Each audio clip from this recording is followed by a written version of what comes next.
Hardcore Horror with Mike and Bridget is a part of the Tennessee Horror Podcast Network.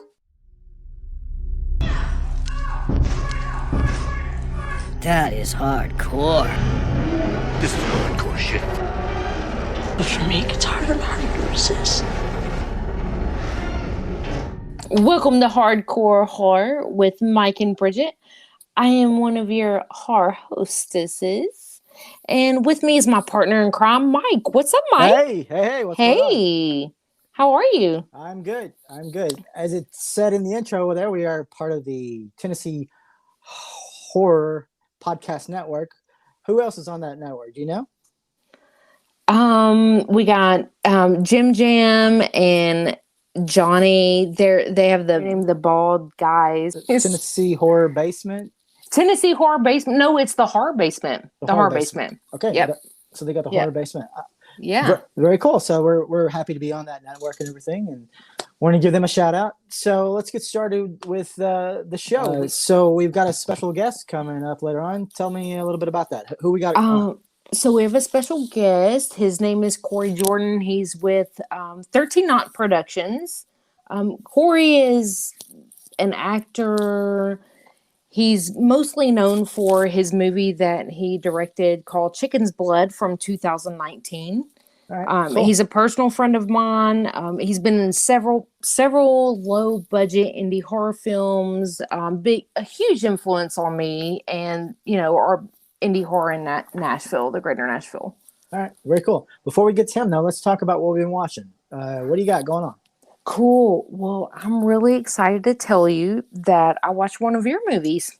All right, that's awesome. Which one did you watch? Okay, well, I watched a couple, but I'm gonna start with my favorite. Okay. My favorite was Cellar Secret. Cellar Secret. All right. What did you like about it? Holy shit. That was so great. I loved it so much. I'm sitting here watching this movie and I'm going, is he going to go there? Holy fuck, he did. He went there, and it was pretty intense. It was so intense that even I was on a date that night, and my date was like, I don't know about this. I'm like, no, this is great. We got to keep watching it. I got to see. I'm dying to see what damn happens. And it took the tension off of him when we watched the extras, the behind the scenes, because it was funny and everybody was laughing and having a really good time. And he was like, I said, no, it's not like that. I mean, if the women is okay doing that, but holy shit. It was really intense, but I love the way it turned out. Yeah. In the beginning, I remember going, okay, are we watching a love story or is this a horror movie? Because it kind of looks like a love story and a happy family and everything's happy, and that was your buildup. Right. No one knew it. It was such a great buildup, and then when the shit hit the fan, I was like, holy fuck. And then it just got so super intense from there. And there wasn't any, you went so extra on this movie that when we were talking about, we were talking about Chicken's Blood earlier, right. When we were talking about that before our podcast, because I watched that earlier. Oh, yeah. But but this one, you got in there and it was so damn intense that you didn't even draw your people back. Like, it just kept going. And it was so I think a lot of people may not be able to watch it. Yeah. I absolutely loved it. Well, it's based on a true story, really. I didn't know that. Yeah. The Fritzl case in Austria. And it's kind of funny because, this is actually the full-length version of God's Hostage. And we did God's Hostage back in 2008. But since that movie, there have actually been other renditions of this story into film. There was one Oscar-winning movie called Room that was based on this story, and there was another Lifetime movie called The Girl in the Basement. So it's a story that intrigues people. But I think we were the first one to capture this one. But so anyway, it started as a short, but then I just fleshed it out and became a feature, and that's what we did with Cellar Secret. I thought it was really good. Now, where was that filmed at? That was filmed in Illinois, mostly in Walnut, Illinois. Some scenes in Chicago and Elmwood Park, but mostly Walnut. So one thing that I absolutely loved about it, the cellar. Yeah. Was the basement. The scene was so perfect. The setting was so perfect. And you had I'm going to tell you something that no one else would ever pick up on. Okay. So you had the Jesus, the little the manger scene, the Christmas, the ones that from way back in the day, like the damn 80s that you put in the yard and light up. And Tracy and I had a conversation, God, back at Christmas, and he's like, I had one of those, and I was like, dude, those are awesome. You can't find them anymore. We actually went on Marketplace and like all these places online and tried to find them, and they want bukus of money for them because you can't find them anymore. We were watching this movie. I was like, look, there's one of the fucking things. This is the major scene. Look at that. Look at that. He's got one like right there. And it made the scene that much more creepy. It made it that much more creepy. Damn, Sure. Kudos for you. Sure. Some of those props we brought, some of them the family actually owned. So, wow. Yeah, but they were very cool. They were very generous to us. And where did you film this out? It was at someone's house. What did you tell me? Yes. Okay. Yes, they were very kind to us and let us use the upstairs and in the cellar. And we shot there for we were there for 2 weekends, I think, maybe 3, but I want to say it was 2 full long weekends. Wow, that was awesome. Your actors were great. And based off of the extras, it seemed like everybody's having a really good time. Damn, there were some intense scenes in there.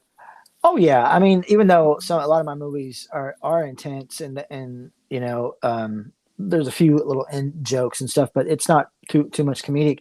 I mean, on set we just have a good time. Yeah, it looked like it, and that. Like I told you, I was on a date and I was like, hey, let's check out this movie. This is my partner in crime's movie. And it was like, holy shit, I can't believe you watched this stuff. I'm like, no, this is great. Maybe not a date movie. Probably not a date, dude. That's why I can't get any dates these days. Damn. It's like I'm the creeper that's like, hey, are you into horror movies? And they're like, holy fuck, I'm not taking this bitch home, No, it was good though. The extras made it break it up a little bit. You could tell you guys had a really good time on set. You had some really great actors there, but damn, I'm gonna recommend that movie to anyone. Cellar Secret, probably not anyone. Faux Pause Films. So, well, all right. If you're ready to push some limits and you can handle it. So for our listeners out there, where can they find that movie at? If someone wanted to go and purchase it and watch it, you can find it on streaming on Amazon, and also you can get the physical discs from me, fauxpasfilms.com. But yeah, Amazon if you just want to stream. Yeah, no, oh God, it's so great. I would recommend someone actually buying the film instead of streaming it. Because when you purchase a movie, you can watch the bonuses and the extra features and the behind the scenes. And I think that's a really big deal. So I would recommend buying this one versus renting it. Absolutely. And I do that with every one of my movies. So every film that I made, feature film especially, all of them contain a lot of behind the scenes stuff and, outtakes and goofs and whatnot. I love it. So tell me about, that's one thing I've watched. Tell me about what you've been watching. So, I told you Frontiers. Frontiers? That because Shudder dropped a bunch of French films recently. Yeah. And so Frontiers, and I hadn't watched Frontiers because I saw the trailer and I thought, well, this does look kind of like Martyrs, so I didn't really want to watch it, but it's not. It's not like Martyrs at all, but it is a French film and it's in that time frame, so it does. There are some similarities when it comes to the extremism of it. I think you'll love it though. It's really good. It's probably more in the vein of almost a Texas Chainsaw Massacre family than it would be the Martyrs, but it's really good. I really like that one. There's a bunch of them on there that's really good. Trouble Every Day was a pretty decent one about cannibalism. The guys who made Inside did another movie called Livid, and that one's on there as well. It's not as... And these are all on, we can stream these all on Shudder, right? These are all on Shudder, yeah. Okay. Okay. While Livid is not as good as Inside, it was a pretty decent film. Even had the antagonist from Inside. She played a part on there.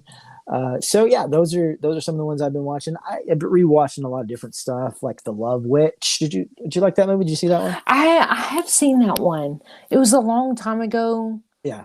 But I watched it and I was like, it's not great, but you have to appreciate it for what it is, though. Yeah, it's not plot heavy, but it looks great. It does look great. That's why I was like, you have to appreciate it for what it is. You do. Yeah, absolutely. So those are some of the things I've been watching. What else? What about with you? So I went kind of old school. Okay. I watched a movie that I haven't seen in a long time, but it's one of my favorites. I feel like it's a very underrated. Okay. It's called Wrong Turn, the original. Oh yeah, that's great. The original. And how I started watching this is because my boyfriend is Tracy West. Tracy, and I'm giving you kudos, Tracy, because he always gives me shoes. Like, you never tell him, right? I'm a boyfriend. Tracy, I'll be changing my clothes, and he'll look at me and make this creepy ass face. He'll go, he. I'm like, God, you sound like one of the motherfuckers from Wrong Turn. He goes, that's what I'm trying to do. He goes, do you like that movie? I was like, yes, I love it. I was like, let's watch it. So we watched it the other night, and I forgot how much I love that movie. Mm-hmm. It's God, I went back and looked there. They've done it like 6 different times. Right. And I've seen them all. And I can Have you seen them all? I've seen every single one of them. The first one's great. The second one's actually pretty good. I liked it. It's good. The first one great. The second one good. Starts going downhill from there. When he gets to 6, it's just basically porn. And then basically, and then they did like a remake, and God, I had such high expectations for the remake. Yeah, it was not as good as I think they thought it was going to be. On the second one, I have to ask you. On the second one, there was one that I watched. I was like, I actually like this one, but I can't remember if it was the second or the third. It was where they were doing a reality. Yep, that's series. Number 2. That's number 2. Henry Rollins. Henry Rollins. I'm a big Henry Rollins fan. I love Henry Rollins from Sons of Anarchy. He got me on that one. If you ever saw Sons of Anarchy, it's a good show. I just used to listen to a lot of his spoken word and read a lot of his books and stuff. He was on there. The girl from Blair Witch 2 was on there. I think it was directed by Joe Lynch, actually. So yeah, that was a good one. Oh, I didn't even realize that. Okay, cool. That one I did like. I'm going to be honest. After that, I didn't even watch any of them except the remake. So, but the first one is, I think it's underrated, and I love watching it again. Sometimes I like to go back and watch movies that I haven't seen in a long time that I really appreciate, and that was one of them. It was good. Right. It's great. Yeah. Yeah. Anything else? I did watch some after scenes from Chicken's Blood tonight. I started watching it. I feel like I've seen it so many times. It's been a couple of years, but the after, the bonus features and behind the scenes, those are really fun to watch. So if you get a chance, check out Chicken's Blood. You can stream it on Amazon, but the bonus features, it's a whole nother thing. It's really good. You have to check that out. Yeah. What about you? Anything else? I know you gave me a good list of like some Shudder movies. I watch all kinds of stuff, just rewatching stuff all the time. I've been watching some of that Fear Itself. Did you ever see that Fear Itself that used to come on? It only did 1 season. I don't think so. Where are you streaming it at? I don't think it's available on streaming. I have it on disc. Gotcha. Actually, no, that's not true. It may be on. It may be on Peacock. I'm not sure. It was kind of like. Did you ever see that series, The Masters of Horror? Yes, I did. Actually. Okay, so I think This was kind of the same people. Mick Garris created this as well, like he did Masters of Horror, and I think this was a precursor to Masters of Horror. So it's on, but it was on NBC or ABC One. So it was a little watered down, but it's still pretty good. Some of the episodes are pretty good. Okay, all right. Yeah, I'm curious. You've got to start a list because I'm curious. If you start a list, I want to know what's on your list. I always have a list of movies running. Always. Yeah. And I'm curious. Whenever someone talks about, I hear these things all the time. People are like, "Oh my God, you're into like hardcore horror. Well, you got to check this out." Well, I know. I'm like, I will never remember it, so I go and I have a list running all the time. So you've got to start a list. Have to. Sure. So you watched another one of my movies, right? Which one did you watch? I did Brimstone. All right, tell me what you thought of Brimstone. Well, Brimstone is the one that your main actress is Misty. Yeah, Misty Potti. Yep. Yes, and the first thing is that I'm in the bed with my boyfriend who's an actor, and he's like, I know her. He's like, we filmed a little short together, and they had a romantic scene together, but it never got released. But he did know her, and I think that was her first movie, if I'm right. Am I right? Yes, that was all of ours first movie. Yes. She did. To be your first movie, I think it was amazing. She did really great. Is there a lot of things I would change? Sure. God, there's a lot of things I would change. But to be your first movie, I'm giving you kudos because I think you nailed it.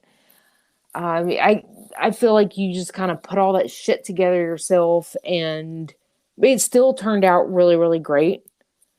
And that was supposed to be a short, and it turned into a full feature. Is that how that went? Am I right? Yeah. The screenplay was 14 pages. Yes, originally. Yes, it was supposed to be a short, and it ended up becoming a feature. Yeah. And the whole concept of Brimstone is I used to live on Brimstone Road. That's what I wanted to know, the backstory behind it. The whole entire time I was watching this, I was going, what's the backstory? Like, you had to have come up with that name from somewhere. There had to have been some kind of backstory for you to come up with this to be your first film. Yeah. So tell me about that. Well, it's just that there were a lot of talk of supernatural stuff and weird things that would go on in Brimstone, because Brimstone is very much just wooded area with a few houses scattered here and there. So there was just a lot of that talk, and so when you grow up there, it's just you kind of hear that sort of stuff. And like I remember one story about somebody found a head in a cooler in the woods down there or something. You know, who knows? All you would say a rural legend, not urban legend, but. Who knows exactly where that stuff comes from? But you know, once I started to make, you know, like Robert Rodriguez says, you know, you write what you know and you write what's around you, and that was what was around me. So for listeners and people that have never seen this movie, can you tell me where Brimstone's located?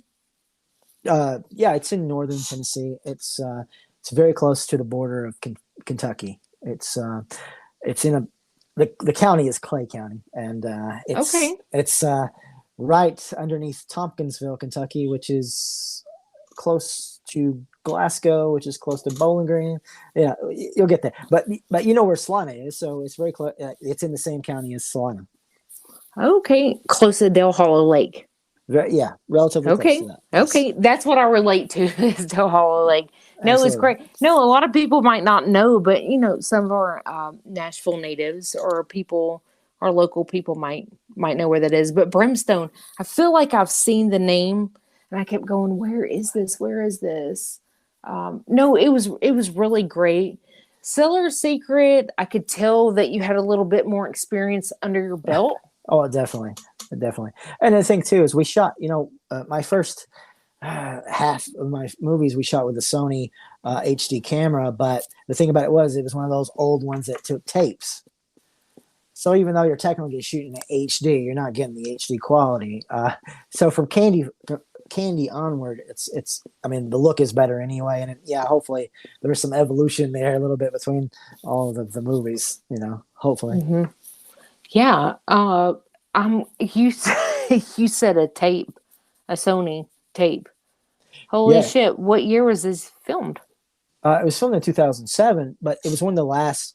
It was one of the last offshoots of that where you actually use tapes, and not like we're talking about like a big VCR kind of tape, but like just a little mini Yeah, tapes. yeah. So I have I have one of those recorders somewhere, and I'm yeah, like, oh my god, if I pulled that damn thing out and saw some things on there, I might go throw it in the garbage. But um, yeah, yeah, yeah. and that is awesome. How do you take them little tapes and convert them? So yeah, and that was the problem. What I had, the ability that I had to do it was only just to literally like plug it into a computer. And when you do that, you're losing that HD quality, and you're getting SD right there. So yeah, it it was definitely much better when I went to DLSR. But you know what? You have to start somewhere. Yeah, You have yeah. to start somewhere, and technology has come such a long way. Even George was talking about filming with an iPhone. So a lot of people film with iPhones, and Well, that's the craziest thing to me. But it has been done before. well, I was going to say iPhones now have a much better capacity than my cameras that I own now because they're outdated. So absolutely, yeah, iPhones would be the way to go. I mean, unless you actually have really good costly equipment, then why not? Yeah, yeah. No, that's awesome. I really enjoyed them. I have a few more of yours to watch. Sure. I think I have your entire collection. So next time we'll definitely talk some more about some of your films. I'm Sounds excited good. about checking them out. Yeah. Sounds good. Are you ready to do this interview then? Yeah, let's do it. All right. Cool. Let's get into it. Okay, sounds good. All right. So here we are. We are talking to Korey Jordan Yes. with 13 Knots. You're an independent horror filmmaker. Tell us a little bit about what you do. I wouldn't really call myself, I don't like really use the word term film. I made a film. I don't like to call myself a director or anything like that. I don't go around bragging about it or anything. So I'm just So a horror fan myself and wanted to make a film. Are you saying that's the one? It's a one and done thing? Or you plan on doing any more? I got some stuff written, but I don't know if it's going to happen or not. Korey, it looks like that you've done a lot of acting as well before you directed. Tell me about some things that you've been in. It looks like all horror, from what I can tell. Acting is something I wanted to do before I made a film because I wanted to see what it's like in front of a camera. Yeah. Before I actually directed other people. And did like Frankenstein Created Bikers. That was really fun. And that was a really probably the highest budget film I was on. But I was only on there for like 10 seconds. We did Cannibal Hookers, which was a great honor for me to be in one of Donald Farmer's films. Actually, I'm in another one of his coming out called Bigfoot Exorcist. It ain't out yet, I don't believe. So let's talk about that for a second. Let's talk about Donald Farmer. Now, I've worked with Donald Farmer before. I've been on some of his projects. He's acted in a few of my movies. How did that come about? How did you guys meet? I contacted him over Facebook and asked him his advice on making a movie. And he liked the name, Chicken's Blood. And we asked him if he wanted to be a part of it. And he said yes. And his acting on it, man, he quoted himself as like one of the best, like most out there acting things he's done in a long time since Savage Vengeance. Right. Well, if you even watch my stuff, he really pulls over the top. He really goes for it. And any role you give him, pretty much. Yeah, I enjoyed watching it, and I think everybody on set enjoyed watching him work. That scene was actually a hectic day because we had planned that scene for a couple of months, and then the day comes up, the scene, Donald Farmer's going to be here, everybody's got to be here, and then the star calls out that morning. So we had to rewrite that whole scene and write her out of it. I know that feeling. So we had to rewrite that whole scene in 2 hours before we got there. And it wasn't her fault. It was a family emergency, something like that. But to rewrite that whole scene and write her out of it, write the star is not even going to be in the same scene with Donald Farmer. So that was kind of hard to do. I think that's something that a lot of low budget directors have to deal with all the time. Am I right, Mike? Absolutely, and I think you made the right call there, Corey. I mean, that's the thing you do. You know, some people would break down and go, well, she's not going to be here. We can't do it right now. We're gonna just skip this and do another day, or try to do another day." And when you're doing so much low budget, it almost will never work out for you. So you have to improvise. You have to change stuff around. I've had to do it a numerous amounts of times. So I think you did the right thing. I mean, that's what you have to do. I mean, I prepared for that for I don't know what we told everybody was going to happen. It was like, if you're not going to be here, you're going to be written out. I mean, that's just how it went. And that happens, especially if your actors are not getting paid. You're a bunch of friends getting together, you're doing a film. Right. And if they're not getting paid, they got no obligation to really be there and have to be there. Mm-hmm. Well, if it makes anything, Corey, I think I couldn't even tell that you rewrote it. It turned out great. Turned out fine. That was the whole part with her trying to find a cell phone signal outside. So that was recorded later. Mm-hmm. That's improvising. That's good thinking. So she was going to stay outside and try to get a signal while they went inside.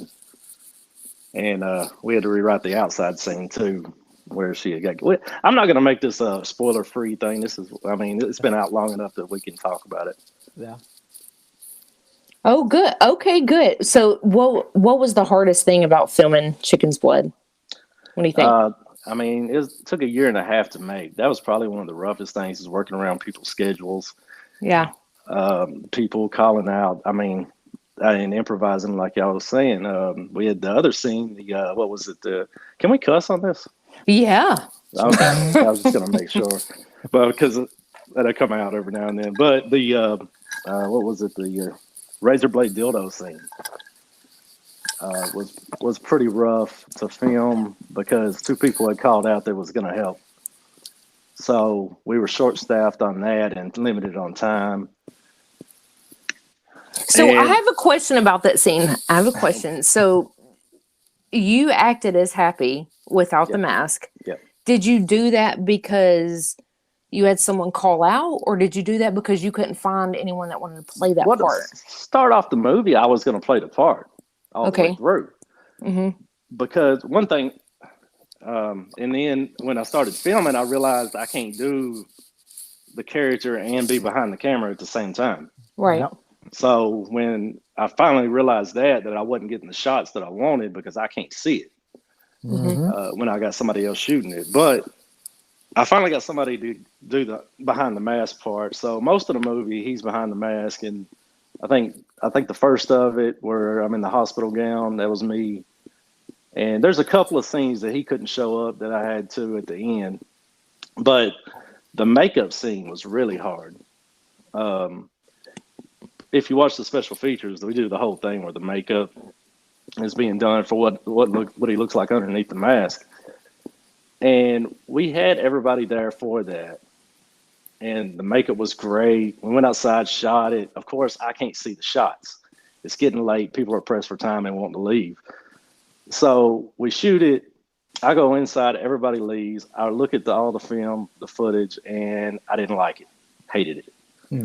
And so I had to go back outside, tripod everything by myself, and do every shot by myself, and with the lens turned around. So that was difficult. Wow. Yeah. Something similar to that I did when I wrote my first movie, Brimstone. There was a character that I was going to play, and just like you, I found out that it wasn't as easy to do both the camera work and acting. So I gave that to somebody else. Oh yeah, yeah. That's when I realized that I wouldn't get the shots, that it wasn't framed up exactly the way I wanted or anything. So, but it's my vision, and it's hard for them to, like I said, it was all, we're amateurs. We didn't go to school for this. Hey, I think it looks great though. You have a bunch of friends getting together, having a good time, and I think you guys played it off really well. And you were talking about the extra features, so I did go back today, and I didn't watch the full movie. I watched the full movie because I didn't have time, but I did go back and watch the special features where is it Blaine? Is that right? Yeah, Blaine. Blaine, Yeah. where she cut your hair and she did your special effects. That was Buffy. Oh, Buffy. Is there a Blaine? Is there a Blaine there too? Blaine is your She's the survivor, Yeah, correct? she's the final girl. Okay, she's final girl. But yet, no, it was funny because you had a lot of hair back then. Well, I mean, the main reason I grew it out was for the movie, though. Mm-hmm. I grew it out just for that scene, even though everybody didn't want me to cut it. That was the reason why, the whole reason I grew it out for that. So, Mike saw Chicken's Blood. You streamed it. Where'd you stream it at, Mike? I saw it on Amazon Prime. Okay. Yeah. Amazon Prime. So he has not seen your extra features. He hasn't seen the bonus features. That's the problem with streaming, though. Why I was like always against streaming for so long is you don't get all of this other stuff. Now we did do a commentary. Actually, we did do a commentary, but I don't like it. I want to redo it one day. But you don't get all that with streaming. All you get is the movie. True. With the movie, if you buy it, what about the reverse cover? What about that reverse cover? That's no longer available, though.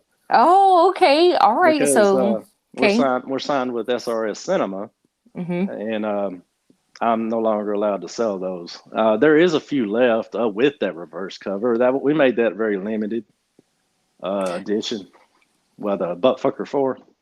I did show Mike. I was like, check out this reverse cover. That scene was like one of the most talked about scenes in the movie from anybody that watched. It was the sheriff and the porn scene. Yeah, because you're sitting there going, did he really just say that? Did that really just happen? But no, correct me if I'm wrong. I remember you had a meme from Chicken's Blood that went viral. It was something about, tell me if I'm wrong, Tennessee units of measurement or something along those lines. Okay, so tell us about that. I mean, that came about because of the first Doomed guy. We got 2 Doomed guys in the movie because any slasher movie, you got to have the Doomed guy. Mm-hmm. I mean, most people, it's the gas station. I mean, you look at Cabin in the Woods, Friday 13th's got Ralph, sure. Crazy Ralph. Mm-hmm. So we had the first Doomed guy, which is drinking moonshine, walking down the road, and he's trying to give them directions, but he's giving them in like a southern way. Go past the fence. I mean, the roads ain't got no names and stuff, so go past Old Bailey's farm, make a left or something like that. Don't stop there because he'll put some buckshot in your ass, you know. And so I made the meme with him pointing, and they're trying to get directions. And I mean, the meme went pretty well viral. I mean, Jeff Foxworthy shared it. I mean, it was a lot of country music stars shared it. It was kind of weird. I do remember that. I remember that, keeping up with it. How many times it was shared? It was, I think the last time, if I remember correctly, maybe like 5,000. It was just something insane. It was like in the 20s. You went way past that then. Okay. Okay. I remember that. I was like, that is the craziest thing, but it's cool. But that's not counting like the people who kind of like stole the meme and put their own stuff on it. Like, what was that guy's name? He's a country music singer. He like stole them. I mean, I can't say stole the meme because it's out there, but he took the meme and put his own apparel on it. Like, I remember that. Okay, I remember that. Yee or something. I can't remember. Yeah, some country singer. I don't listen to country music, so I don't know that one. Yee Clothing, I think it was. Yee Clothing. Are you familiar, Mike? Are you familiar with that one? I am not familiar. No. Maybe that's why he stole your meme, because he was trying to get his name out there and had to steal some ideas. Yeah. I guess a couple things that don't get talked about much in the movie is like that I was a little disappointed in was like the snake. Like I traveled like 6 hours to record that thing. Yeah. It was because it's a real rattlesnake, right? Like with venom. A guy in Alabama had them as pets. And now, is the guy the actor that's pretending to do the snake? Is he the actual guy near the snake or no? He's the guy that knew the guy with the snakes. Gotcha. So he's an actual snake handler. Uh-huh. So he's the one that he messes with them. So I tried to stay as far away from him as possible when I was there.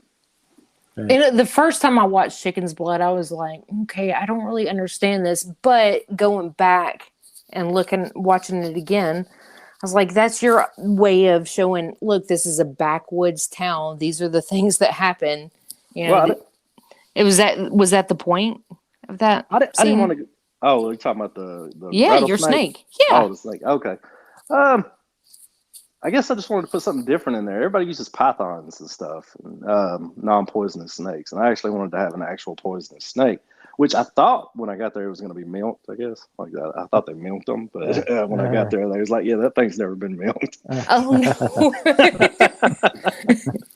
So That's why the camera. That's why the camera was so far back. Yeah. You didn't want to get up close to it, did you?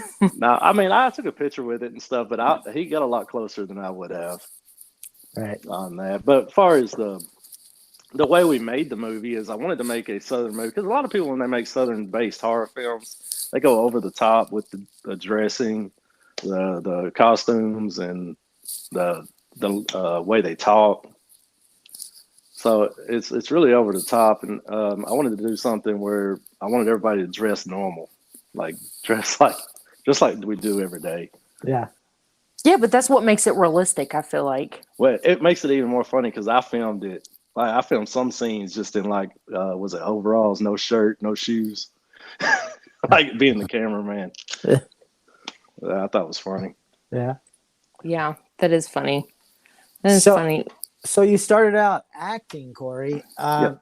and you did a few films that way. What made you aspire to make your own movie? And when you did, how did you know it was going to be this one in particular, Chicken's Blood?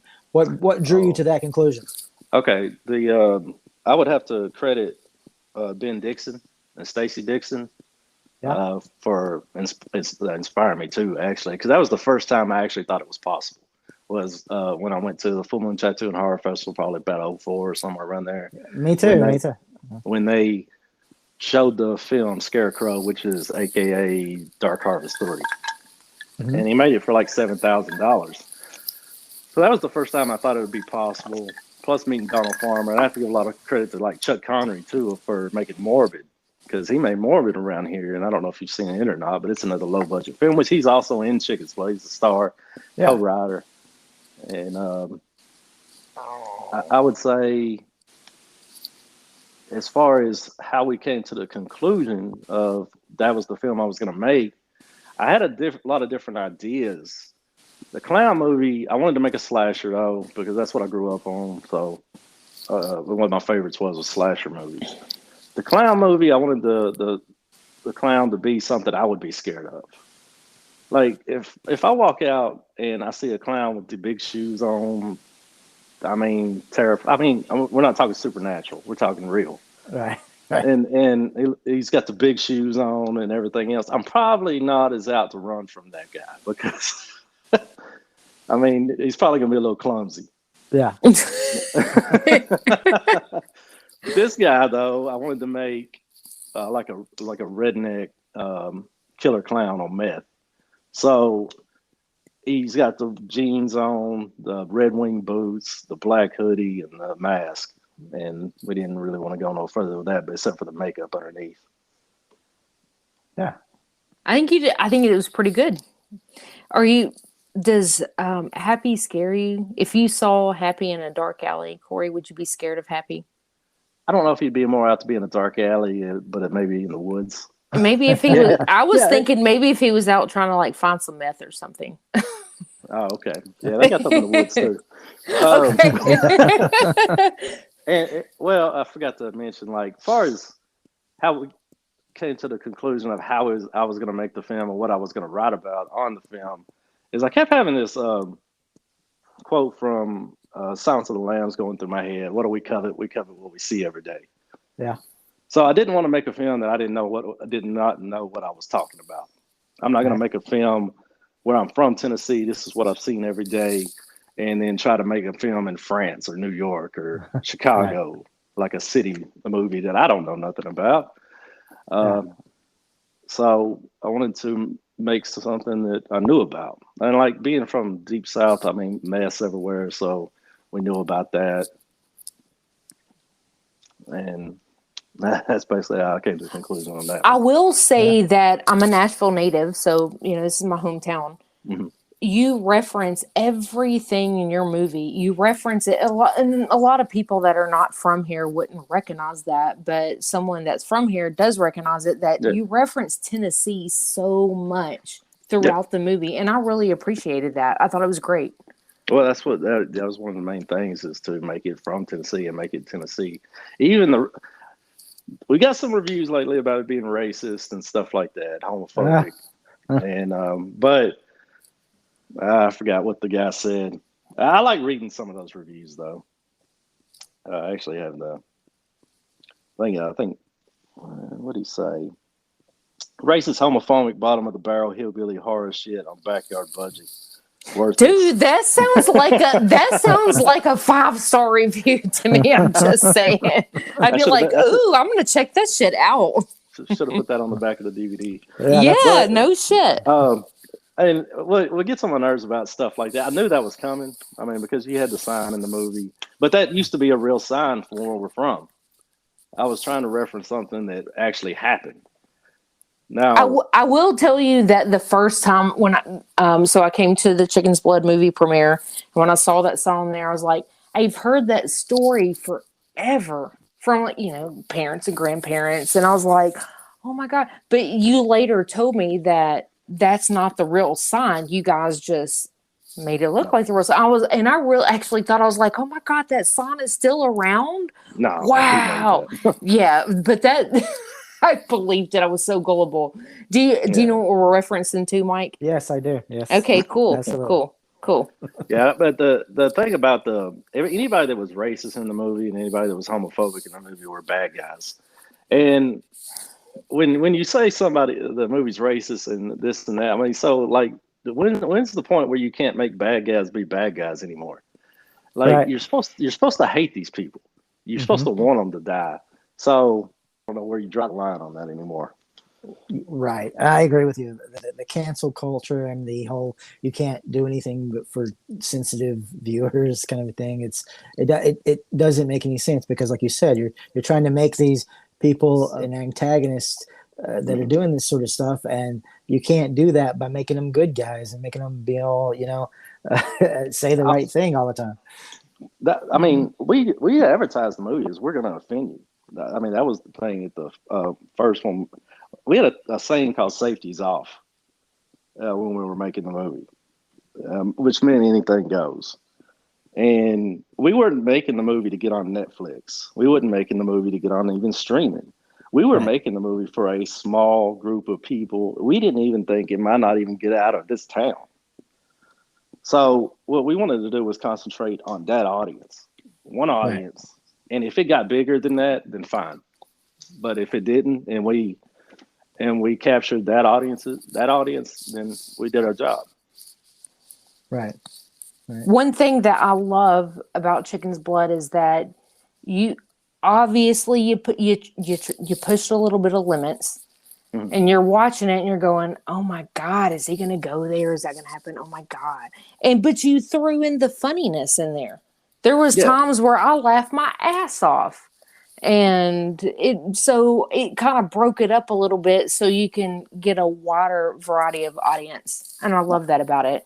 I have to give a lot of that credit to Chuck doing a lot of the writing, but I agree that I have to say, like, with an hour and a half full-length feature film at a $2,500 budget, you're not going to be able to make just a full-on. You got to have some laughs in there.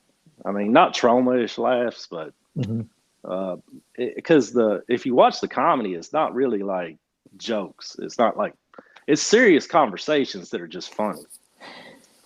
That's exactly what it looked like. It looked like a lot of friends sitting around having a good time, and Chuck really was. I laughed my ass off watching him. He is so funny, and his King Kong jokes. That was written, but that was him right there. He wrote that. I believe it 100%. I believe it 100%. I thought it was great. I thought it was funny. Yeah, a lot of people will talk about the scenes that get talked about the most, I think, are that. And then there's the sheriff and well, let me ask you this. What was your favorite kill? My favorite kill? Oh, I can tell you right now. My favorite kill was the chainsaw at the end. And I will tell you why. A lot of people will probably be like, "Oh, it's the dildo with the blades," or "No, it was the dildo and the dick in the mouth." But no. My favorite character in the movie was Korey Jordan. No, he was fun. Go ahead. Because he, oh my gosh, I don't know if it's where I'm from. He was so realistic. I was like, this is somebody that I would know personally. And he played it so well. And that was his first movie, am I right? Yeah, that was his first movie. Man, he killed it. He killed it. And this is Korey Jordan. This is Corey's brother, right? Yeah. And he did really, really great. But God, that scene at the end and thinking your mom was at the movie premiere and watching that. Yeah. Whew. I warned her though. You warned her. With Korey playing that role, I kind of let everybody play themselves. Like, yeah. I mean, Korey, that's how Korey is. So, and his character is based on kind of like a backwoods Scarface, and that even got in some reviews. Like people actually caught on to that. But we did do a shout out to Scarface from where he stuck his nose in the meth. Yeah. And then came up with it. So that was a shout out to Scarface. We also did a Lethal Weapon 2 reference. We did a Friday 13th Part 8 reference. So, I mean, we did some homage in the movie. The Lethal Weapon 2 scene was fun. What about Chloe? You have to give Chloe some credit because Chloe's the dog. And gosh, she is just so precious. She was just all in it. I was like, oh my gosh, his little dog's such a camera hoe. She's like, look at me, I'm so cute. She did really good. Yeah, I couldn't get her to. We had to write scenes in with her because I couldn't get her to shut up. Oh, she'd be barking. So we tried to do the scene where they're taking the hostages into the house, and she keeps barking. So I finally just told one of them, like, I'm gonna throw this line in there. Would you somebody please shut that damn dog up? So we had BJ say that as he was taking the people in. if you're at home right now, I guarantee she's probably sitting there just looking at you right now, going, "Are you talking about me?" She's laying right here. I knew it. She's sitting there going, "Are you talking about me? Because I'm your best actress. What are you talking about?" But I think it's one of the scenes that gets me every time, and even when I watch it now, it's kind of like, ooh. And it's my own movie, so it's kind of like that even does that to me. Is when she licks the blood off the razor-studded dildo. That gets you? Yeah, it's kind of like, oh, that's kind of nasty. Oh, well, that was the point, wasn't it? I mean, that was the point, but that was on the fly, like written on the fly right there. Because after we had done the scene and it's all bloody and stuff, and I asked her if she would want to do that. She was all good with it, so like, I got this idea real quick. If you don't mind, would you like rub your hand on it and then lick it? Of course, she didn't have it on there. I can't remember. I met her at your premiere. Tell me her name again. Cassandra Viamonte. Yeah, she was really cool. She was actually really cool. I hope I pronounced her last name right. Yeah. No, I talked to her for a little bit, and she seemed really cool. She was the pregnant girl, right? No, in the movie? That was Misty. No, I'm getting them all mixed up. Okay. Cassandra's the one that died at the beginning of the movie, like when he recorded himself killing her. Yeah. And that pregnant scene, that was another one of those moments that I was like, is he going to go there? Is this going to happen? Is this going to happen? If the movie was going to be a one and done, a lot of people tried to tell me to hold back on the kills. No. Just in case you made another one, I was like, nah, I don't want to. I want to make the kills as gruesome as I can. And they lead up to the end, which it starts off kind of mild, and then each kill you get off-screen kills, and then all of a sudden it kind of leads up to the bigger ones. Well, let's talk about that, Korey. So you made this movie now. You said it took you a year and a half. You went through a lot of trials and tribulations through it. I mean, a lot of things that a lot of us indie filmmakers go through all the time. You say you don't know if you're going to make any more. Did anything impact that decision, or are you just going to wait around and see what happens? What's going to lead you to if you will make another one or not? Money.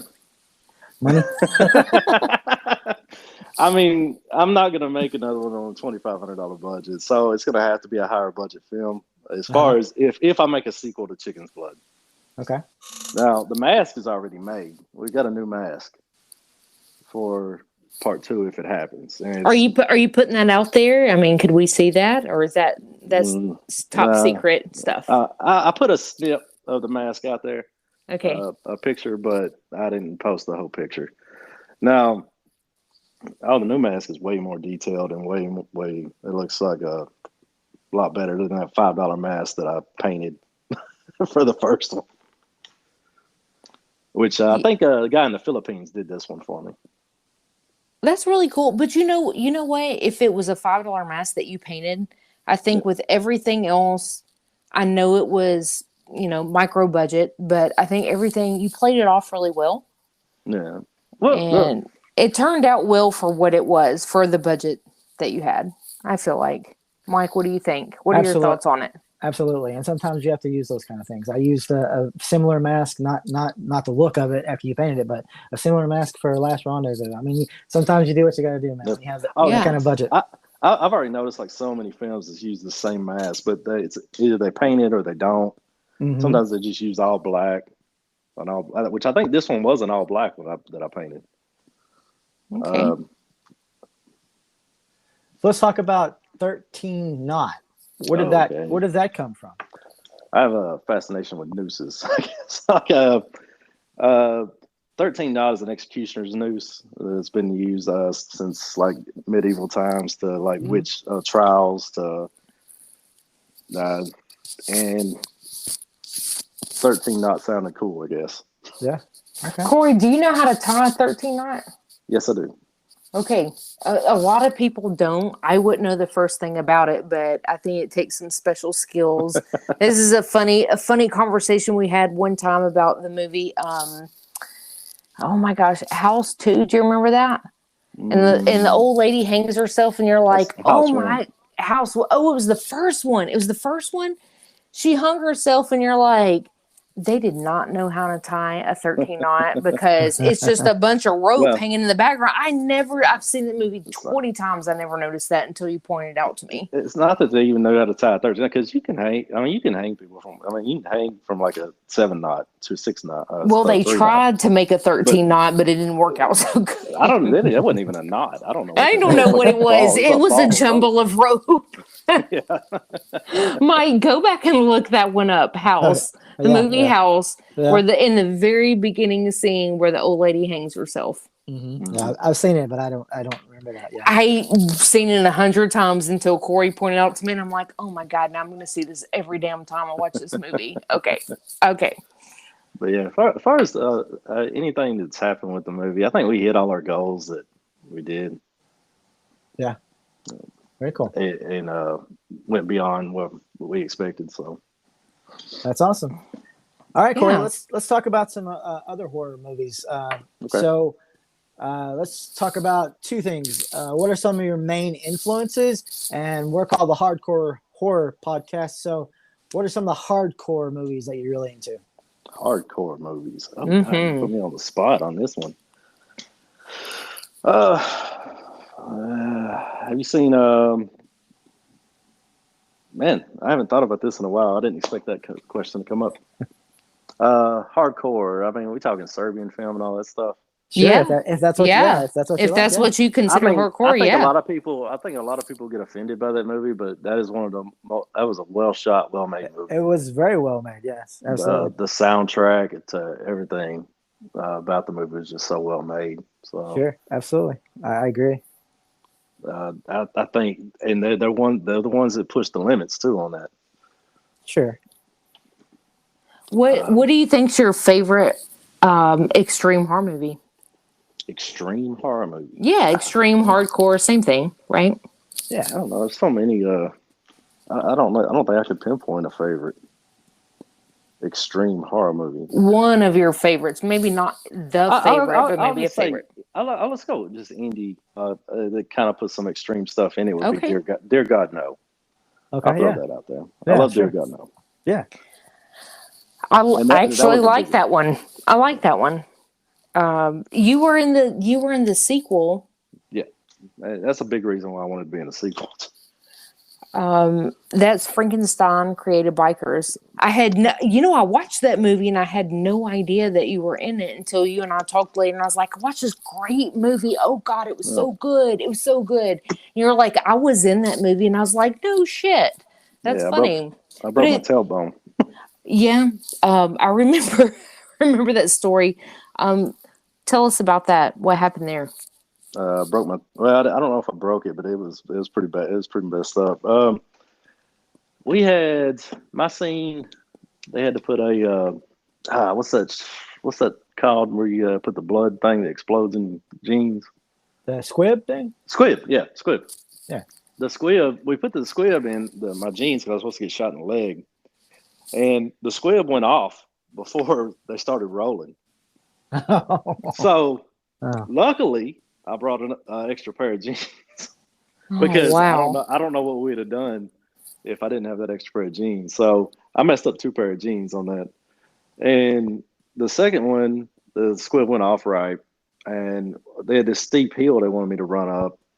And we're talking Atlanta, middle of summer. It's 100 degrees outside. I'm wearing cowboy boots, jeans, and blue jean jacket or vest, whatever, bikers thing. And they made me run up this hill, and I guess he wanted to make it look real realistic. But the film was made on 35 millimeter.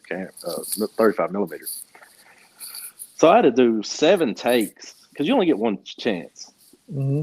So he made me run up that hill 7 times, and by the end I was so tired. And the shot that he chose, I guess, was you can see me grasping, trying to pull myself up. It was one of the last shots.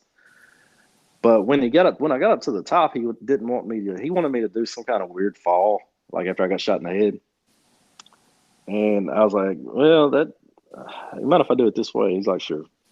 So I just fell straight back on the ground, like got shot in the head. And he actually bragged about it, even though I cracked. I had to do it 3 times, and I cracked my tailbone on the first try. Ow. So the 2 times after that, I had to fall, knowing how bad that was going to hurt. But he did come up to me at the premiere and told me I died the best. I was like, so it looked good on camera. Look, that's the sacrifices you have to make sometimes when you're on film. You take chicken's blood. I cracked my rib on it. Oh, where did you crap your rib? When? At what part? The one where we got in the fight scene and where I fell down the hill. Like the first take, he punched with his left, and I went to my right and went down the hill. And I knew I'd messed up as soon as I started falling down the hill. And I ended up catching my elbow in between my rib and the ground. So the take in the movie, I'm doing that with a cracked rib. I don't remember this part of the movie. Who were you fighting with? Chase's character, which would be Bishop. It's the dildo scene. Oh, okay. Okay. Yeah. It's one of my favorite scenes because that was another one of those that I was like, oh my God, is this going to happen? So, spoilers for anybody that's listening right now. No, Chicken's Blood's great. You have to check it out. And it's I get raped with a razor-studded dildo. So. Yeah, it looks so brutal. I'm like, wow, that was great, Korey. That's good writing. Did you come up with that on your own? Yeah, because I couldn't get nobody else to do it too. But like I said, I'm not going to ask anybody to do anything on film I wouldn't do myself. I think I proved that right there. Sure. Yeah, I think you did. Oh, on a side note, I want to tell you happy birthday. You celebrated your birthday on Monday, right? March the 14th. Yes. Are you celebrating your birthday tonight? What? Yeah, after I get off this call. Okay, all right. Well, happy birthday. Happy birthday. You sitting there drinking tequila and watching horror movies, right? Yeah. Well, I was watching, I had to get a refresher on Chicken's Blood before I got on this podcast because I ain't seen it in a while and I ain't talked about it in a while. So. Oh, I love it though. That's great. Yeah. No, I No. tried to watch it earlier. I watched like I said earlier that I watched your bonus features. Yeah, now I think one new movie that I liked a lot, which I think was that new Texas Chainsaw Massacre. So you liked it? I listened to y'all's podcast on it. I was like, oh my God, is this what we always talk about? No, so we liked it. I think, right, Bridget? We did not like it. I did not like it. I like the gore. I love the gore Yeah. and the kills. and it was a fun watch. It's just the storyline, plot The holes, storyline legacy sucked stuff balls. It sucked wasn't- balls. It did. Yeah, I wasn't too much into that, but as far as like watching it and enjoying the kills and stuff, yeah, I thought it was good. Yeah. I'm a big Fede Alvarez fan, and I felt like they kind of went the same direction I did as Chicken's Blood. So I think that's why I enjoyed it the most. More was it was more anti woke. It was we did a lot of that in Chicken's Blood, a lot of anti woke stuff. So like with the guns and what else? What they done the little cell phone bus scene Mm-hmm. where they think they're gonna like back him down with the cell phone. I like I said, I'm a big Fede Alvarez fan though. I thought the storyline was pretty good. A lot of people had a problem with the protagonist, and Mhm. I liked it because it kind of made you dislike the protagonist, which made because I go into a slasher film rooting for the death slash. Right. So to me, making me hate them makes the kills that much better. Well, yeah, they were an awful lot for sure. Yeah, I mean, there were the things that I had like I didn't like that they showed his face. I didn't like that they brought back the final girl from the original. I didn't think that was necessary, and Okay, yeah, okay, like her with the shotgun. I was like, you had 50 years to plan this, and all you got is a shotgun. Right. Right. Agreed. On that one. That one was a little, yeah, they could have done better with that. Like, you come with a 12 gauge with limited shots, knowing this day is coming. Yeah. Like, at least in Halloween, she, like, booby trapped the house and everything. right. That's exactly what I thought of. I was like, damn, if you're going to do it, at least do it like Halloween. And, dialogue is so important. And Chicken's Blood's a perfect example. Like, you have a lot of extreme things and a lot of extreme kills in there, but your dialogue is so great that it keeps people interested. I honestly, on that one, I just couldn't stay interested. I'm like, oh God, finally there's another damn kill on here. Oh, finally. I mean, if you're going to make a movie that's an hour and a half, which I think our movie was actually longer than Texas Chainsaw Massacre. I think it was an hour and 23 minutes. But if you're going to make a movie that long, you better have some dialogue. But you can make the silent films, I guess, if you want to go extreme and make silent films. I think Phil Stevens was pretty good at that.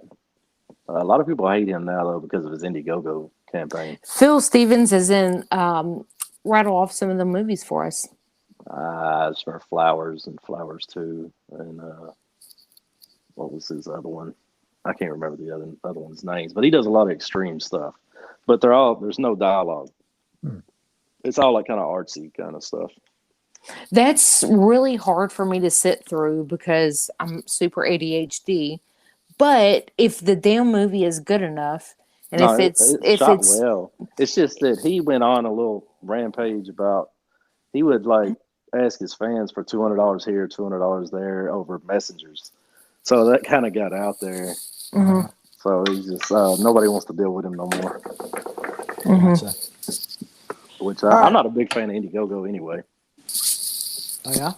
Yeah. You won't never see me do an Indiegogo or a Kickstarter.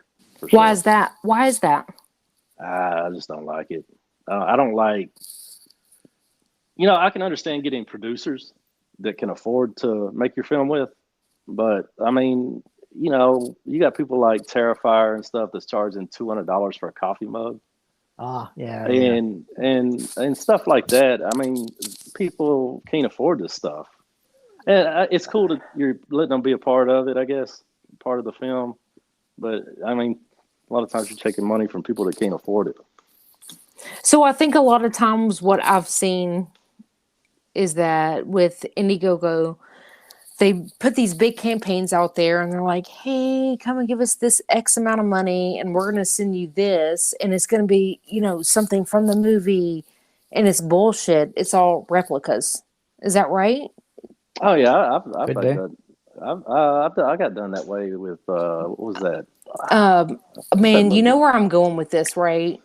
I want to talk about the rosary What was beads. that? Oh well, yeah, I made that up. Can we talk about the rosary Yeah, we beads? can talk about the rosary Let's beads. talk about the rosary beads, please. Let's see, I ain't talked about the rosary beads. Well, I actually gave those Well, away. it's time to talk about the rosary beads. Mike is not familiar because he hasn't seen your Special features. Yes. Now, the special feature is not on the SRS release because I didn't feel like they would be comfortable having that one on there because it is a shot at another filmmaker. So, what was the guy's name? I can't even remember the guy's name now. Steve, is it Steve? No. Or Byro or something. Oh, him Byro. Yeah. Okay. Yep. Okay. Oh, I didn't drop an F-bomb, I promise. I thought Mike isn't familiar, so you're gonna have to fill him in on the rosary bead situation. Oh, that was something that I gave money to the film, and it was supposed to be an on-screen prop, and the amount of money I paid for it to be an on-screen prop, and to find out they gave me just $1.50 rosary beads. Oh, yeah, and I got a hold, and they dodged me for I don't know how long because I was like watching the movie. It's like, where's these rosary beads at in the movie? And I made post after post, and just trying to find it. I even messaged them, and they finally. He had his assistant get back to me to send me a pasted note from him, which he used to talk to me all the time before that. He used to talk to me a lot. Like we used to talk like over Messenger and stuff about film and stuff like that. But he had his assistant like message me to tell me that, oh yeah, the beads was supposed to be hanging out of the priest's pocket, but they we forgot to put them on screen. So if you're doing that dirty stuff like that on Indiegogo, man, it's just wrong. Right. Well, I agree that there are some people that do shady things on there. I can't complain about Indiegogo or Kickstarter because they have funded the back half of my career because it's just a way if you don't have producers or the money yourself to fund it. Then, but now as far as my campaigns, the ones I've ever done, they were never any big amount for any kind of perk or anything. As long as you're not trying to sell anything that's bullshit, I think it's a good thing. No, it's fine. No, and people. No, I'm just talking about from my perspective. Sure, it's just not for me. Right, it's not something that. It's actually a lot of hard work, to be honest. Oh, is it? I've never tried one. It sounds before. like you're just getting money, but it's actually a lot of hard work. What are some of the movies you've done? I haven't seen them yet. Movies that I've done. Yep. I started out with a movie called Brimstone, Killer Shorts 1, Killer Shorts 2. And then we went to tell him about Candy's Harem. Yeah, Candy's Harem. We shot that in Chicago. Cellar Secret. Candy's Harem. You remember Candy's Harem? Remember I bought your movie, Mike, Candy's Harem. I like the name. A few years ago, and I was talking to Korey. I was like, "Oh, I just got this movie in the mail." No, the director made me a little note, and you were like, "Well, how in the hell did you find that?" I like the name. Yeah. Kind of kitschy. Do you remember what it's about, Korey? No. Nope. Well, it's about a girl who takes on a bunch of different lovers because she's never really satisfied, and but she keeps it kind of all to herself. They don't know about each other. They all think that they're the one and only, and sooner or later, people start dying. Her lovers start dying, and so it's kind of a who done it of. It's kind of a who done it of to figure out who's killing off her lovers. So. Oh, okay. Yeah. No, the movie is about a woman that kills her lovers with her sex toys. Okay, I'm just Okay. putting it out there, Mike. Sorry. Sorry, you got really technical with that one, but I'm like, Yeah, no, yeah. that's really what it's Well, about. Well, that's that. Maybe you didn't want to spoil it. Well, there's that too. But I thought it was great because I was like, damn, I have never seen anything like this before. Well, No, I loved it. Did you go buy the sex toys yourself? well, I did. I bought them all on because that was part of the budget. So I was like, Amazon's going to really start recommending this stuff to me after I buy all this weird stuff. Yeah, it was all. And we used another one in a movie called Hematic Web, which was an anthology we did after that. I did one called Cellar Secret. And then I did one called, the last one I did was Brimstone Creek Road. So I've done roughly, I don't know, 15, something like that. I don't know. That's nice. The Cellar Secret. You might have to go check it out because it's one of those that I love because I'm like, oh my God, is he really going to go there? Holy fuck, he did. Holy shit. And it just keeps going. I'm like, it's super intense. I loved it. So yeah, I'll definitely have to check out some of those. And then was it the vampire movie? The only vampire thing I've ever done was a little short in Killer Shorts, one called Puncture. Just a little thing. I haven't done a lot of vampires. I think she did, didn't she? That you're talking about me. You're talking about Deadlines. Yes. You're talking about Deadlines. Yeah. Check out that one too. No, I know. I told you I would send you a copy of it. No, God, you have to check it out. It's my first movie. You know that. It's my first movie. It was just the featured extra, but I'm excited. I'm more excited about the one that it's coming out this summer. We don't have a trailer for it yet. It's All That Ends is my first lead role. There was so much dialogue, and my kill scene is great. My death scene is amazing. But no, it's great. Deadlines is awesome. It's really good. Really good. Checking it out. Cool. All right. Yeah, I'll send you a copy of that for sure. So, Bridget, you got anything else for Korey? I don't have anything else. Thank you, Korey, and happy belated birthday. Absolutely. Happy belated birthday to you, man. And so let's tell everybody where they can find your movie. So I know you can find it on Amazon and Tubi, but where can they find the physical copies and everything? Physical copy, you can find it on SRS, Best Buy, Walmart. I think you can find it on Barnes and Noble, Amazon. I mean, just about. Anywhere. Okay, very cool. What if anyone wants to find you, Korey? Where can we find you on social media? Instagram be 13not. I can't remember. Maybe 13_not, and then social media. I don't tweet, so I'm not on Twitter. That's all good. Korey Jordan, 13not Productions. All right, sounds good. All right, man. Well, thanks for coming on. I appreciate y'all having me. All right. Thank you, Korey. Thank you. Yep. Take care. All right. Well, that was Korey. What'd you think? Pretty good interview, yeah. Good stuff. Man, it was great. It was just so good. Thank you so much, Korey. Yeah, man.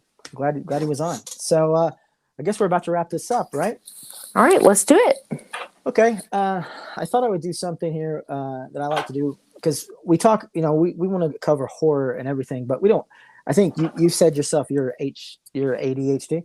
Yep, I feel that's me. I'm probably the same way.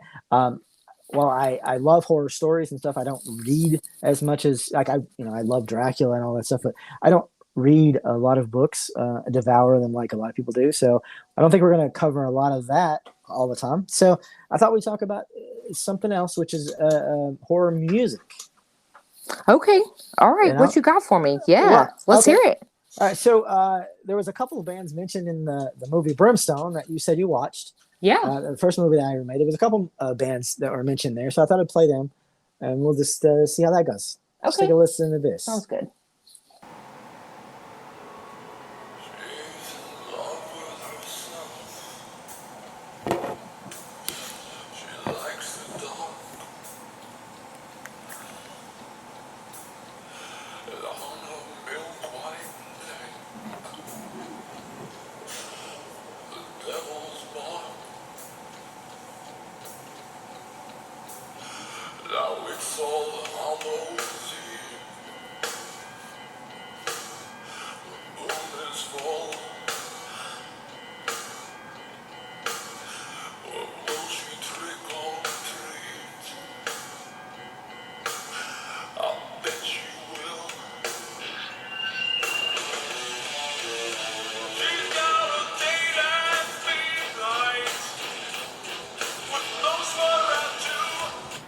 All right. Did you hear that? Could you hear that? I totally heard it. So I remember this. Yeah. I remember this because I thought, damn, this is actually really good. This is good. So who wrote and sang the song? That was Typo Negative. Typo Negative. Yeah. It's definitely one of my favorite heavier metal bands. The song's called Black Number One, Little Miss Scareall. So did they write that specifically for Brimstone? No. It was not in Brimstone. He's dead? No. Oh, is he dead? Who? Yeah, Peter Still's dead. Yeah. Peter Still's dead. Okay. No, it's not. No, the song's not. I wish the song was in Brimstone. No, they mention Typo Negative when they're at the party. This one guy's like, oh, okay. Mm-hmm. Okay. Yeah. But so that's Typo Negative. That Peter. He looks like Tracy West, doesn't he? Am I about right? He's definitely got the hair like him. Yeah. Okay. Okay. Yeah. All right. All right. Here's another one. It's just a little bit different. Okay.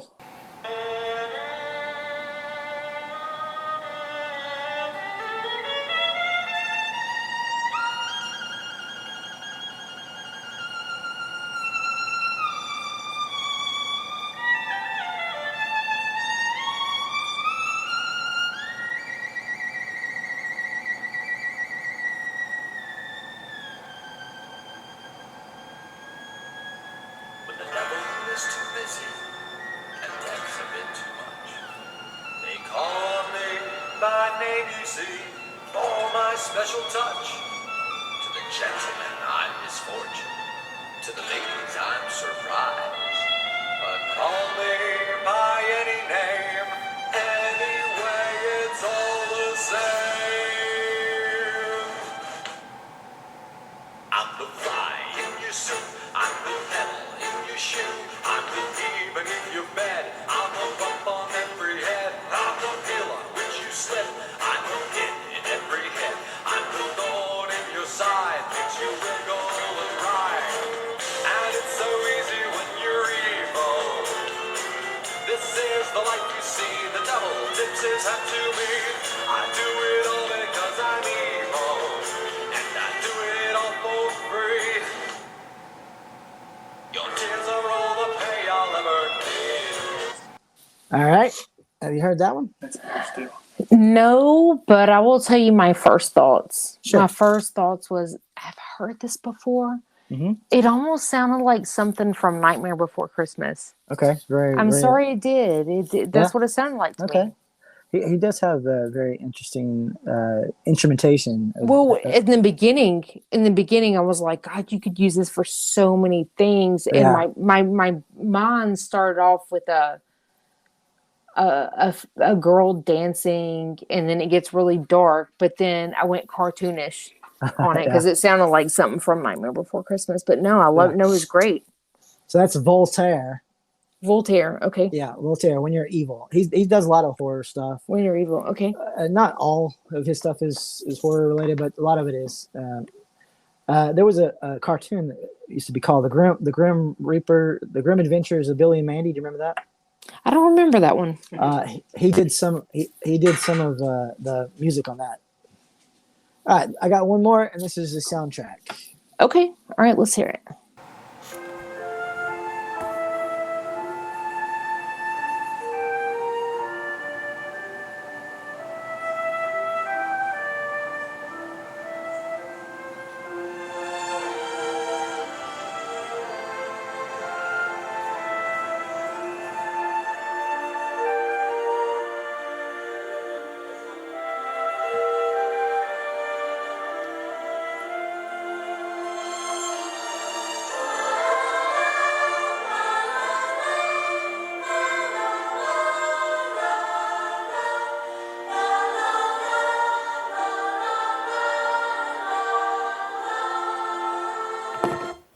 All right. What do you think? Okay, on this one, what I feel like on this one, I feel like a Disney movie. Okay. I can't help it. No, that's good. I didn't That's get good. anything scary off of it at all. It sounded like shit. It sounded like Snow White, and she's singing with the birds, and shit's fixing to get really fucking deep. You know, she's getting ready to go out into the damn woods and meet the dwarves, and she's gonna eat the apple. And I'm like, it's like happy, but then it's like, oh god. But it felt like a Disney movie. Okay. To me on that one. What is that from? What soundtrack? That's fair enough. That is the theme song to Poltergeist. No shit. Yeah. Really? Yep. No shit. That movie, the little blonde girl in that movie who's dead now. Yeah. And there's like this crazy story behind the scenes that one day we'll have to talk about, but right. Everyone thought that I looked just like her. We're probably about the same age. She might be a little bit older than me, maybe a couple years, but that's what I looked like when I was a little girl. Really? Oh. The long blonde hair, the bangs, and the little sprinkle of the freckles. I mean, I look just like her. I'll have to send you a picture. It's almost damn near creepy. Oh, all right, cool. But I love that movie. It's awesome. I had no idea. Oh my God, I got to go look this up now. Yeah. All right. Well, that's all I got. You got anything else? I have nothing else for you. All right, then let's wrap it up. You stay hardcore. All right, you stay hardcore. All right. Okay. Later. Later. Bye. Bye.